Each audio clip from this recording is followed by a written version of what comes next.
तो आयुर्वेदा में समृद्ध है। घुटनों में दर्द है तो सर्जरी करानी पड़ जाती है, ऑपरेशन कराना पड़ता है। और भी आपको कई प्रकार की बीमारियां तो आपके ऑर्गन्स निकाल देते हैं, अफेक्टेड नए ऑर्गन्स का ट्रांसप्लांट होता है। लेकिन आयुर्वेदा ऐसी चीज है जो उस बीमारी को जड़ से खत्म करना जानता है। और इसी कड़ी में हम पहुंचे हैं पानीपत में, मोल टाउन में, हालीबाग के सामने संपूर्ण आरोग्यम पंताजलि सेंटर पर। यहाँ पर आप देख पाएंगे दोपहर का ये समय है जहाँ पर विभिन्न बीमारी जो है मरीजों को है और उसे ट्रीट यहाँ पर किया जा रहा है, एक्सरसाइजेस कराई जा रही है, थेरेपीज यहाँ पर चल रही है।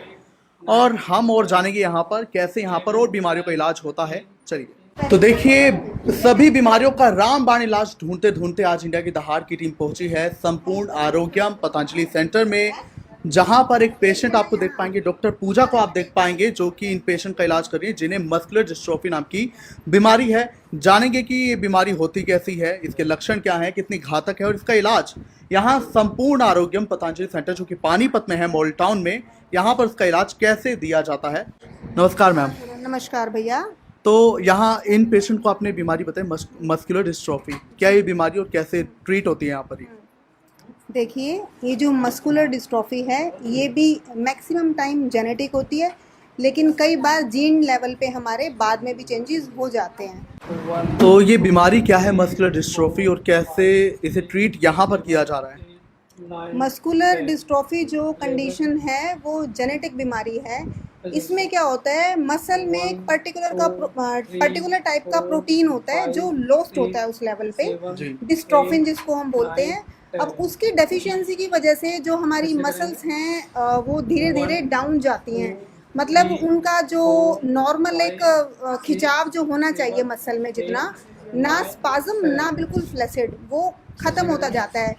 पर्सन जो है वो डे बाय डे डाउन होता जाता है, उसकी वॉकिंग जो है वो ख़त्म हो जाते हैं, सीढ़ियों पे चढ़ना बंद हो जाता है और लास्ट में जाके क्या होता है, उसको सांस लेने में भी प्रॉब्लम होती है। फिर उसको सारे ऑर्गन्स जो हैं उनमें भी दिक्कत आने लगती है और काफ़ी क्रिटिकल, शरीर जाम। जी बिल्कुल, वो बेड पे आ जाता है। अब इस केस में क्या है, अभी तक जो सबसे ज़्यादा अच्छी रिकवरी आई है वो आई है आयुर्वेद, नेचुरोपैथी, प्राणायाम और फिजियोथेरेपी से। इसके अलावा इस बीमारी का कहीं कोई इलाज नहीं है, आप वर्ल्ड वाइड जाके देख सकते हो। हमने जो सबसे अच्छा रिजल्ट पाया वो कब पाया, जब हमने बाकी ट्रीटमेंट तो किए ही किए, इनके बॉडी मसाज है, शिरोधारा है और काफ़ी सारी एक्सरसाइजेज हैं, लेकिन जब हमने प्राणायाम और आसन दोनों एक साथ कराए तो बड़े ही ड्रास्टिक चेंजेस देखने को मिले। अब उसमें क्या किया हमने, जैसे कि हम पेशेंट को, आप देख सकते हैं, हम इन पेशेंट को एक्सरसाइजेस करा रहे हैं। अब एक्सरसाइज के साथ ये क्या कर रहे हैं, हमने इनकी ब्रीथिंग को रोक दिया 10 सेकंड के लिए, 20 सेकंड के लिए। हम पेशेंट को ब्रेथ को होल्ड करने के लिए बोलते हैं और जैसे ही ब्रेथ को होल्ड करते हैं और साथ में जब पेशेंट एक्सरसाइज करता है तो ये लगा लो ऑक्सीजन पूरा अपनी फुल प्रेशर से जाती है फुल सारे बॉडी पार्ट्स में, और रिजल्ट जो है वो कई गुना 10 गुना हमें बढ़ के मिलता है। ठीक है, और ये टेक्निक्स बहुत ही कारगर साबित हुई है। हमने जितने भी अपने पेशेंट्स पे किया है उनकी ये लगा लो लाइफ ज़्यादा नहीं तो 15-15, 20-20 साल बढ़ जाती है एक मस्कुलर डिस्ट्रॉफी के पेशेंट की भी। जी, इस बीमारी के कोई स्टेजेस होते हैं? बिल्कुल जी, बिल्कुल स्टेज होती है। पहले प्राइमरी स्टेज होगी, सेकेंडरी स्टेज होगी, जिसमें पेशेंट शुरू में 2-3 साल तक, 4 साल तक वो बिल्कुल नॉर्मल बच्चों जैसा होता है। फिर धीरे धीरे औरों से हम कंपेयर करते हैं तो उसका चलना जो है थोड़ा सा पीछे होता है, थोड़ा स्लो होता है। बाकी बच्चे भाग रहे हैं तो वो सिर्फ चल रहा है, बाकी सीढ़ियाँ चढ़ रहे हैं तो वो नीचे ही बैठ रहा है।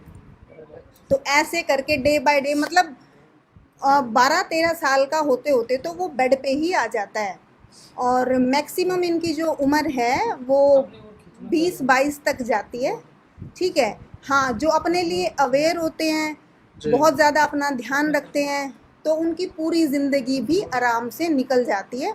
लेकिन उसके लिए आपको प्राणायाम बहुत ज़्यादा ज़रूरी है करने, डाइट बहुत ज़्यादा हेल्दी आपको लेनी है, अनाज कम से कम लेना है, मीठा नहीं लेना है, आयुर्वेदिक जो मेडिसिन्स हैं वो भी आपकी चलेंगी, और नेचुरोपैथी के ट्रीटमेंट हैं, मसाजेस हैं, फिजियोथेरेपी है। तो धीरे धीरे करके आप बहुत अच्छे रिकवर कर जाते हो। अच्छा, मैं यहाँ पर एक चीज़ देख पा रहा हूँ कि अभी दोपहर का समय है और आमतौर पर क्लिनिक्स भी बंद होते हैं और लोग भी ज़्यादा बाहर नहीं आते दोपहर के समय में, बट यहाँ पर अलग है। आप भी यहाँ पर हो, सारी टीम एक्टिव है और लोग भी यहाँ पर हैं। तो क्या ये चेंज और क्या मतलब आप इस पर क्या कहोगे? हमें काम का जुनून है, हमें अपने काम से प्यार है। ये सिर्फ पैसा कमाने के लिए नहीं है। हाँ ठीक है, वो भी एक इम्पॉर्टेंट पार्ट है, उसके बिना भी काम नहीं चलेगा। हमने अपना ये जो ऑर्गेनाइजेशन चलानी है इसके लिए वो भी इम्पॉर्टेंट है, लेकिन उससे भी ज़्यादा इम्पॉर्टेंट हमारे लिए हमारे पेशेंट हैं। पेशेंट हमारा भगवान है। जब वो हमारे ऊपर ट्रस्ट करके आ रहा है तो हम उसको एक टाइम में बाउंड नहीं कर सकते कि ठीक है दोपहर तक ही आओ या फिर 2 से 4 में कोई मर्जी आ जाए हम उसे नहीं देखेंगे। नहीं, ऐसा नहीं है। हम यहाँ पे सुबह 7 से लेके शाम को 7 बजे तक पूरे 12 घंटे फुल्ली एक्टिव होते हैं। मेरा पूरा स्टाफ, कभी ये नहीं होता कि हमारा लंच ब्रेक है हम काम नहीं करेंगे। नहीं, जिसके पास जब टाइम होता है वो लंच भी करता है और कोई भी पेशेंट कभी भी आ जाए इस टाइम में हम फुल्ली एक्टिवली ट्रीटमेंट देते हैं। अभी किन टाइप की बीमारियों का यहाँ पे, अभी हमने मस्कुलर डिस्ट्रोफी के बारे में चर्चा की, लेकिन और कैसे कैसे यहाँ पर बीमारियाँ हैं और कैसे कैसे पेशेंट घातक बीमारियों वाले यहाँ पर आए, उन्हें कैसे ट्रीट किया गया, ये आप बता दीजिए। जैसे कि अल्सर्स के पेशेंट आते हैं, कई पेट में अल्सर हो जाते हैं। पेशेंट एक बूंद पानी भी नहीं पी पाता है, पानी पीते ही भयानक दर्द उठता है पेट में। हमारे अल्सर के पेशेंट का 7 से 10 दिन में बहुत अच्छी रिकवरी आती है। पानी क्या, हम खाना खिला के भेजते हैं और वो बिल्कुल पेन फ्री होके जाता है। अल्सर के साथ साथ किसी को लंग्स की, अस्थमा की प्रॉब्लम है। अभी एक पेशेंट चल रही है हमारे पास, ठीक है, जिनको कि भयंकर अस्थमा था। आज उनका 12th या 13th डे है। वो जिस दिन आई थी वो बोल भी नहीं पा रही थी अस्थमा की वजह से, लेकिन आज वो 90% ठीक हैं, बिल्कुल ओके हैं। तो इसी तरह से हर तरह के पेशेंट को हम ट्रीटमेंट देते हैं, लेकिन हम भी कोई जादू नहीं करते हैं। जो भी अपने लाइफस्टाइल को सुधार लेगा, जो भी अच्छे से एक्सरसाइजेस करेगा, योग करेगा और साथ में इन थेरेपीज़ की मदद लेगा, ठीक हो ही जाएगा, होना ही है। एज की कोई यहाँ पर लिमिट तो नहीं ना, मतलब कोई भी एज का नहीं, पर्सन आ जाए? कोई एज की लिमिट नहीं है। अब अगर हम बच्चों की बात करें तो जो सेरिब्रल पाल्सी के बच्चे होते हैं, मंदबुद्धि जो बच्चे होते हैं, मंदबुद्धि सिर्फ बुद्धि से नहीं, जिनका मतलब बॉडी भी काम नहीं कर रही है, पैरालाइज टाइप के जो बच्चे होते हैं, ना चल पाते हैं ना बोल पाते हैं, उनसे लेके और जो बिल्कुल बूढ़े होते हैं जिनकी बॉडी काम करना ही छोड़ देती है, मतलब पीडियाट्रिक से लेके जीरियाट्रिक तक हर तरह के पेशेंट्स का हम इलाज करते हैं। बस आखिरी सवाल अब ये रहने वाला है कि हमारी ऑडियंस पानीपत तो उसके बाहर भी है, तो उनसे आप क्या कहना चाहोगे कि वो यहाँ पर आएँ, अपना इलाज कराएं और जीवन जो है वो इम्पोर्टेंट है डेफिनेटली। बिल्कुल, मैं हर किसी से यही कहूँगी कि आप एक बार आओ, और ये बेसिकली एक जीवन जीने की कला को सिखाते हैं हम। आओ और उसे सीख के जाओ, मतलब आपकी ज़िंदगी बदल जाएगी। इस चीज़ को आप महीना 2 महीना आप बिल्कुल फिट हो तो भी आप आओ और 2-4 दिन के लिए थेरेपीज लेके जाओ, आपका नज़रिया बदल जाएगा इस जीवन के प्रति। बहुत बहुत शुक्रिया। तो डॉक्टर पूजा हमारे साथ थी, जिन्होंने ये कहा कि संपूर्ण आरोग्यम आओ और जीवन की कला सीख के जाओ। भले ही आप फिट हो, ऐसा मत सोचना कि मैं तो फिट हूँ तो I don't need to go there.